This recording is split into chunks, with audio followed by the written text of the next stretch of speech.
nuyuwaat leen ñuy daal di ñëw ci xibaar yi doore ko ci grève bu jàngalekat yi nga xamante ni ñi ngi waajal juróom-ñaareelu plan d'action ñoom nag bu ñu demee fële ca Ndar wala bokk ca Saly ñi ngi fa doon amal assemblée générale ñi ngi ñaawlu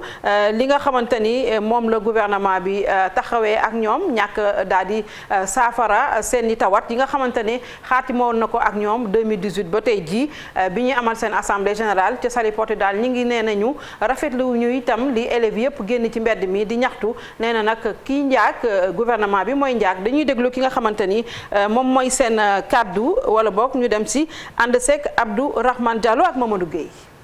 jàngalekat yi dàqu ñu amal juróom-ñaareelu plan d'action ci seen xeex bii nga xam ne dafa jëm ci sonju nguur gi mu daal di respecté accords yi nga xam ne signé nañ ko ci atum 2018. ñuy wax nag ne kon xeex bi dañ koy wëyale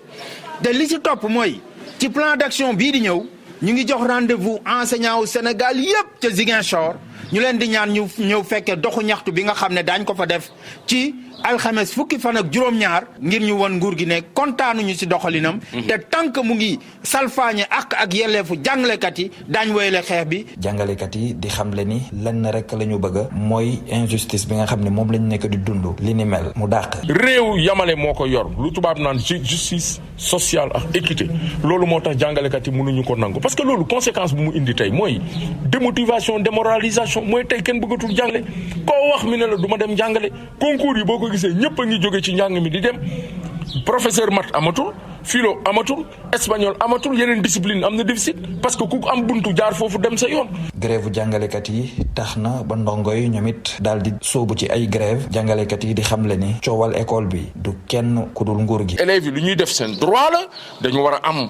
enseignement yu baax ñoom ay victimes lañu ñun ay victimes lañu ci politique éducative boo xam ne nguur gi mettre na ko en place. assemblée générale SAEMS ak CUSEMS bi ñu amal fii ci Saly nekkoon na tamit ab occasion ngir syndicalistes yi ñu fàttali taxawaay bu rafet bii nga xam ne jàngalekat yi taxaw nañ ko ci mbas bi bu muy door a dugg ngir mën a sauver année scolaire bi.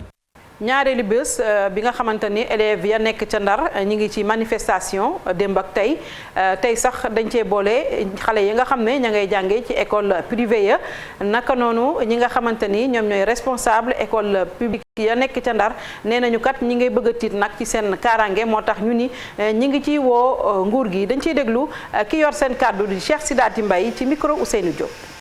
situation bi dafa toll fi nga xamee ne daf ñu ëpp loxo. Parce que nous sommes dans un cadre privé suñu yoon nekku ci leneen am nañu droit suñu sécurité yi ci privé bi ñu mën ñu ko garantir correctement et j'attire l'attention de l'autorité que notre propriété privée vraiment est menacée et comme c'est menacé les élèves qui sont là ñu ci biir également ñu ngi menacé muy ñi fi jàngale ñi fi jàng ñi fi liggéey ils sont plus en sécurité alors que loolu nag je crois que warul nekk ay jàngalekat yi nga xamee ne bokkuñu public gouvernement bi jëlu leen ñun ñoo leen jël impôt yëpp ñu koy fayu on est vraiment en règle donc ces gens là dañu war a bàyyi ñu def seen cours correctement donc il y a plusieurs facteurs yi nga xamee ne vraiment ñun nekkatuñu en sécurité te bu ñu ñëw dañuy indi ay bant ay xeer ay lu nekk mën na gaañ ay tuuti tànk li ñu yore. opérateur privé stockeur ak ñi nga xamante ni ñoom ñooy transporteur yi jël gerte gi ca Sonacos ba nekk ca Ziguinchor tey jii ñi ngi doon jàkkaarloo ak taskatu xibaar yi lu ñuy ñaawlu ñu ni li nga xamante ni Sonacos def na ko mooy wàññi njëgu gerte gi te waxtaanu ci benn yoon ak ñoom nag ñeenañu ñi ngi woo ñi nga xamante ne mooy le président de la République mu àddu jëmale ci wàllu bi bu ko defee ñu xam njëgu gerte gi daal fan la mën a yem ak fan la mën a ak fu mu mënta fu mu warta yem bon dañ ciy déglu ki nga xamante ne moom mooy seen porte-parole Boubacar Diassi ak Lamine Mandian Alassane Mbaye moo yor seen kaddu. fii usine bi fi mu ne ak fa gerte ga ne dafa sore ñun fii Kolda lañ fi am ak Ziguinchor Kolda tëj nañu ko démb nee nañ dootuñ fi wàcce gerte léegi ñu ne gerte gi Ziguinchor lañ ko war a indi. léegi nag ñuy wax ne ñun mënuñu jënd kilo gerte 250 ñëw di ko libéré usine Ziguinchor 276 Wélingara boo fa jëlee gerte war ko indi fii di nga fay transport 25 francs région de Kolda am na place yoo di nga fay 20 francs am na yoo di nga fay 22 francs am na yoo xam ne di nga fay 23 francs parce que 185 kilomètres boo ci tegee 92 kilomètres wala nga tegaat ci 100 kilomètres loolu ñaata kilomètres la lay jox nga daw ko dem chargé daw ñëwaat ñëw bëgg ne Sonacos daf koy jënd depuis man Dakar laa wax Fada ne ko Ziguinchor réalité Ziguinchor ak yeneen réalité yi duñ benn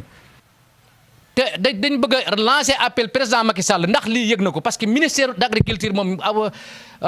yëg na ko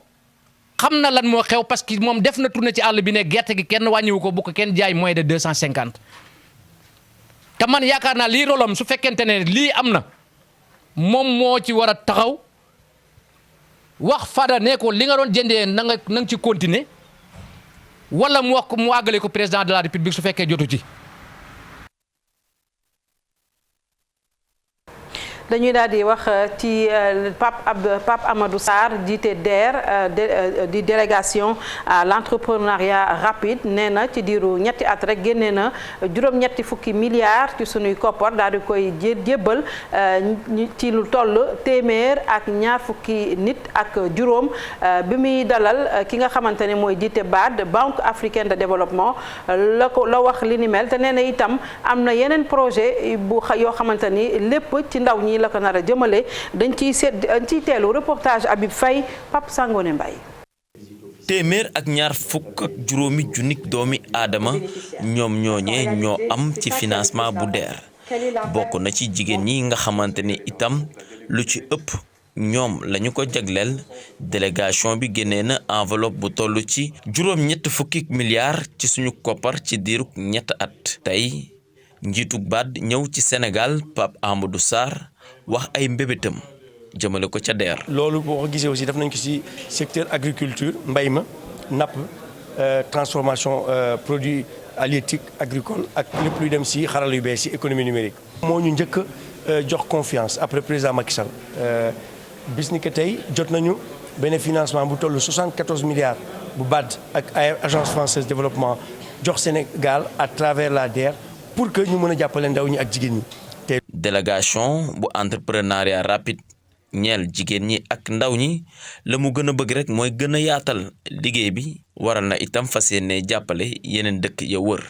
bilig réew.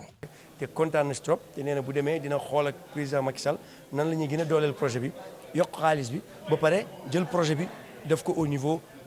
international africain. ci ñi am ci financement yi la bokk ingénieur agronome la di yëngu tamit ci wàllum maraîchage am na ci financement bi toll ci juróom fukki millions Abdoulaye Ndiaye la mu bëgg moo di gën a saxal xëyuk ndaw ñi. financement bi dafa impacté lu bari ci communauté rurale yi parce que déjà dafa ñu permettre ñu créer emploi ay ñoo ngi am juróom-ñaar nit yoo xam ñoo ngi liggéey en temps plein ak yeneen say mën nañ jël ba plus de 200 personnes ñu ngi liggéey comme journalier. ci teewaayu Akinwumi Adesina moom mooy njiitug BAD waa DER ña nga xam ne ñoo di seen entrepreneur yi ay royuwaay fësal nañu leen te it ñu financé leen ci li ñeel seen programme bi di PAVI ci juróomi secteur ya nga xam ne gën na am solo ci waa BAD ca lañ bokk. Akinwumi Adesina moomu jiite BAD Banque africaine de développement rafetlu na bu baax liggéey bi nga xamante ni def nañ ko ca DER te nee na itam am na projet boo xamante ni daf ko bëgg a yóot njiitu réew mi Macky Sall ci wàllu entrepreneuriat des jeunes ci Afrique yëpp sax na wax mu ni dañu koy déglu ci micro Habib Faye. Et tous les projets qui ont été présentés, qui ont été financés. projet yi ñu fi présenté financé ko jëm ci li nga xam ne itam suñu programme la ñu tuddee ko High Five te it li ko tax a jóg moo di dundal Afrique leeral Afrique industrialiser lii di Afrique ñëpp mën a bokk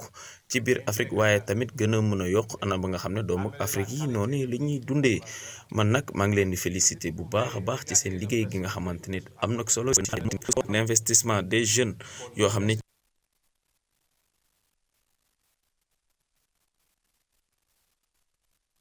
la xew ca Gambie laale bi nga xamante ne nee nañu am na ci diggante l'armée bi ak ñu naan waa MFDC ki nga xamante ni moom mooy Mamadou Ath moom colonel la à la retraite moom giseewu ko noonu dafa jàpp ni ay bandi rek ñoom ñoo nekk ci yoon boobule moo tax nag li mu bëgg mooy ñu samp fii benn comité boo xamante ne dafay saytu bu baax a baax wala bokk di surveiller zone boobule nee na processus de paix bi ca Casamance amul dara luñ ciy laam-laamee lu am la dañu koy déglu ci micro Maymouna Ndiaye ak Ababacar Camara. dafa am bande armée ak bandi armée mooy ñoo xam ne dañuy am objectif bu ñuy wut objectif boobu objectif politique lay nekk mais bandi armée mooy ñoo xam ne dañuy wut di attaquer di wut xaalis di wut alal. c'est un événement boo xam ne du yàq du am njeexital ci processus de paix bi am na ñu koy jéem a exploiter nag maa ngi dégg secrétaire général di MFDC mu koy wax mais ma tontu ko tuuti na ñeneen nañ ko tontu man c'est pas mon kii mais dama ko wax rek boo amee deret sa loxo da ngay moytu di ñandu voilà ba pare wax ko aussi ne ko dëkk bi ñu nekk amul Joola amul Tukulóor amul séeréer donc xeex bi am na ay comité de vigilance terrain bi il faut que ñu renforcer leen ak jumtuwaay yu bees yi doon naa proposé tey ma ne même mën nañu dem ba ni ñuy def ci comment on appelle mala yi notamment troupeau yi ñu def ay puces ci benn hectare bu nekk ñu jël kii dugal ci ay puces ci garab yi comme ça bu ñu ko daggee ñu mën ko suivre xam fu mu jëm. dañuy wax wàllu politique ndax nag léegi leer na ñi nga xamante ne ñoom ñooy waa Yewwi Askan Wi ñoom ñoo gagné bu baax a baax département bu Dakar commission départementale recensement des votes tey jii la ñu publier seen i liggéey boo jàpp leen ci fukki commune ak juróom-ñeent nga xamante ni moo nekk ci département de Dakar Yewwi Askan Wi ñoom ñoo gagné fukk ya ak ñaar ya Benno Bokk Yaakaar am ñeent dañ ci ànd ak Fatou Bintou Konté Thierno Laurent Mendy. coalition Yewwi Askan Wi moom moo gàddu ndam li ci fukk ak juróom-ñeent communes yi nga xam ni ville de Dakar moom la yore ci élection départementale ak municipale yu 23 janvier yi ñu dëppmal. La commune de Dieuppeul-Derklé. coalition Yewwi Askan Wi 6021. commune de Fann Point E Amitié. coalition Yewwi Askan Wi 4148. Grand Yoff commune de Grand Yoff. coalition Yewwi Askan Wi 14631. yenn communes yi rek moom la Benno Bokk Yaakaar mu di coalition au pouvoir jot a gagné mu toll ci ñeent mu di commune de Gorée Dakar Plateau Grand Dakar ak Cambérène. pour Cambérène Benno Bokk Yaakaar 3799. commune de Gorée Benno Bokk Yaakaar 861. commune de Grand Dakar coalition Benno Bokk Yaakaar 5942. Plateau coalition Benno Bokk Yaakaar 8032. Gëm sa bopp moom moo gagné Médina MPD liggéey fee nga xam ne moom moo di ci commune de Ouakam ak wàllu Sénégal fee ca Biscuiterie. Nombre d'électeurs inscrits pour la commune de Biscuiterie 36 163. Votants 15 854. Nul 125. Grande coalition Wallou Sénégal 5826, majoritaire 32, proportionnel 14. De la Médina, grande coalition Gëm sa bopp 9414. Commune de Ouakam, MPD liggéey 5173. ci mujjantal ga nag li nga xam ne moom mooy la grande ville de Dakar delluwaat na ci loxoy opposition ak Yewwi Askan Wi. Moussa Mané di ndawal Yewwi Askan Wi naka noonu Badara Diop di ndawal Benno Bokk Yaakaar ña ngay rafetlu bu baax liggéeyu commission ba dañ leen di déglu ci micro Fatou Bintou Konté. ci 19 communes yu Dakar yi Gorée amuñu fa woon liste ndax suñu liste jàlluloon mais ci yi ca des ci 18 yi ci desoon Yewwi Askan Wi gagné na ci fukk ak ñett 13 communes yi donc muy wone ni on est majoritaire à Dakar, l'opposition est majoritaire di jaajëfal population yi nga xamante ni gëm nañ programme Yewwi Askan Wi di jaajëfal également suñu leader yi nga xamante ni ñoom ñoo am initiative réunir l'opposition autour de l'essentiel. góorgóorlu nañu lu ñu mën wante Dakar waaye ñoom ñoo décidé te bu ñu décidé dañ leen koy nangul donc victoire bi ndamu démocratie sénégalaise la donc nañ ko jàppe noonu. si élection yi mun nañ si am njàngat mu am solo ne kon élection ndekete yoo au Sénégal rawatina fii si Dakar kenn mënu koo sàcc. dafa mel ni mbir yi nag yembagul fële ca Thiès ndax nag commission ba waxagul kan moo gagné leeral ko waaye Yewwi Askan Wi nee nañu kenn gañewul Thiès ku dul ñoom docteur Babacar Diop bu ñu ne sax moom moo gagné ville bu Thiès jàkkaarloo na ak taskatu xibaar yi nee na doyul ñoom ñoo gagné itam ñetti communes yi nga xam ne ñoo fa ne te nee na itam yeneen politiciens yi nga xam ne ñi ngi def lépp ngir foqati ko seen loxo duñu ko nangu dañ ciy déglu reportage yu Cheikh Anta Seylatir. Yewwi Askan Wi bu Thiès moo gagné Thiès Est Thiès Ouest jàpp Thiès Nord loolee le docteur Babacar Diop biral ginnaaw PV yi nga xamante ne moom la ñu yor. coalition Yewwi Askan Wi am na 8311 voix ci commune Thiès Est. coalition Benno Bokk Yaakaar am 7196 voix. coalition Yewwi Askan Wi ëppale na 1115 voix. ci ville bi ci commune Thiès Est commune Thiès Nord coalition Yewwi Askan Wi am na 5809 voix Benno Bokk Yaakaar am 5095 voix Yewwi Askan Wi jiitoo na ci commune Nord 714 voix bu ñu demee Thiès Ouest coalition Yewwi Askan Wi am na 4467 voix République des Valeurs bu Thierno Alassane Sall am 4328 voix. lu jëm nag ci wàllu mairie ville bi Babacar Diop nee na rawee nañu Benno Bokk Yaakaar lu bare bare. suñu demee ci ville bi. coalition Yewwi Askan Wi am na 5415 voix. coalition Benno Bokk Yaakaar am 4871 voix. ñu jiitaloon ci votu ville bi 544 voix. ba tax waa Yewwi Askan Wi nag ñu ngi artu. li nga xamante ni moom la ñu nar Thiès. changer résultat yi nekk Thiès. nangu victoire maître Ousmane Dia nangu victoire jiite nangu victoire Birame Souleye Diop changer résultat ville bi nangu résultat docteur Babacar Diop. waaye Yewwi Askan Wi nekk fii ci diwaanu Thiès nee nañ nga ñaay lii buñ leen ko joxulee daañu wàcc ci mbedd mi. moom ki nga xamante ni moom moo nekk fële ca Agnam Siwol di député maire Farba Ngom moom nag gagné na Agnam 96% daal dina si jàkkaarloo sax ak taskatu xibaar yi nee na nañu boole seen bopp nekk benn foofu dañuy dem ba Matam fekk fa Ali Bandel ñaaw. ak 96% Benno Bokk Yaakaar récolté na scoram bu gën a am solo ci département bu Matam ci commune bu Agnam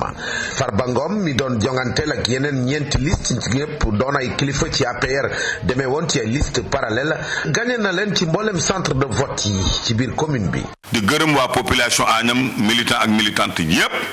bi élection yi di amee 23 janvier 2022.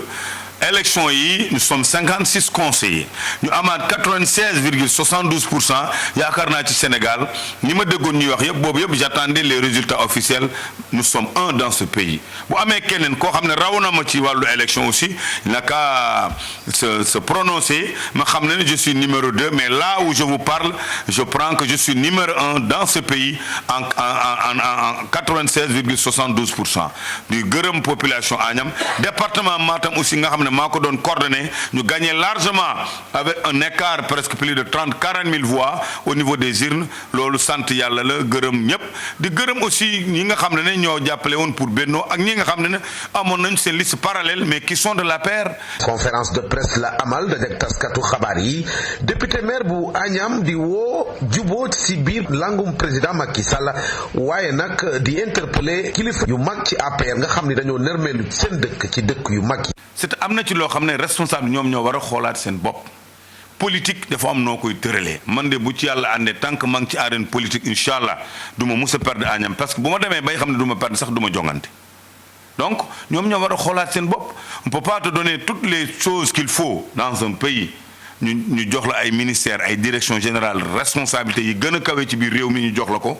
ah ngay jël sa bopp aj sa bopp foo xam ne waroo foo yóbbu ba population sanctionné la loolu on en tire les conséquences. mouvance présidentielle bi nga xamante ni nag xiiroo ngaayo mu ngi ne court ci biiram tax ba ab tension nekk ci biir langue bi tax kon ba Farba Ngom nee na mu ngay jox loxo mboolem frère yi mu bokkal parti rawatina sax adversaire yi nga xamante ni bëgg na ñoom ñëpp ñu booloowaat ngir dëgmal élection yi di ñëw. adversaire yooyu nag am na ñoo xamante ne àdduna ñu jëmale ci li Farba Ngom wax ne moom moo gagné 96%. Union citoyenne bunt bi nee na bu dee loolu la wax te nee na moo gagné itam xanaa dafa fekk ni préfet ba moom moo ko ci jàppale te ñu ni ànduñu ci benn yoon dañuy dem wala boog ñu déglu ci ki yor seen kàddu di Salimata Diop ci micro Ali Bandel Niang. man damay laaj d'abord avant tout sama laaj bi mu ngi jëm ci ministre de la justice. ma koy laaj ministre de l'intérieur parce que ñun dañu déggoon ne en carte d'identité soo koy retirer tamit dañu waxoon ne retirer carte d'identité présence physique la may pose question nan la Farba Ngom def ba jot carte électeur des Agnam ndax sous-préfet moo ko jox wala directement daaf la ko jële nan la def ba muy jël suñuy carte d'identité des militants et militantes mu ku mu neex mu jox la carte ku mu naqari du la jox carte. Deuxième fois may laaj ndax sous-préfet des Agnam pour ñun moom mooy directeur campagne Farba Ngom. Troisième point bi mooy jour élection am na ñoo xam ne nii woote nañ fi ñi nga xam ne nii bokkuñu ci arrondissement des Agnam lu mel ni Dodel ci la Boubacara lu mel ni Mauritanie lu mel ni Thiéhel ci département ci Bokki Jawe la bokk lu mel ni département Kanel Chilogne dafa jël ay transfert indi ko fii au li ci centre de vote des Agnam. yéen enseignement le président de la République ci boppam war a tiré ci li nga xam ne am na fi dimanche ñi nga xamante ni nag ban gouvernement ak ban premier ministre pour nag mën a gérer dossier yi nga xamante ni yu mag la yi nekk ci réew mi te sénégalais yi di ko ci xaar bu baax a baax yónnee nañu ay ndaw ñu dem seeti nag ay secrétaires généraux yu syndicat wala centrale syndicale am na ñoo xam ne dañoo jàpp ni président Sall daal lu mu war a def moom mooy dialogue social bu nga xamante ne boobu ba léegi ñu ngi wax ne am na ci réew mi mu fexe mu doon réalité te itam gouvernement bu ñuy xaar nag ngalawaay nañu jàppale rek ci gouvernement boo xam ne dafay liggéey askan wi rek tax koo jóg Alassane Ba Diafara Ba lañ ciy déglu.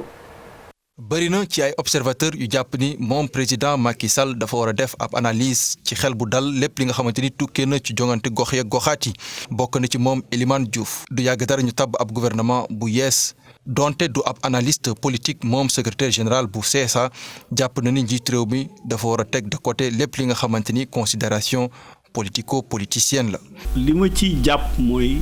réponse bi nga xam ne président war na ko joxe pour man du réponse politicienne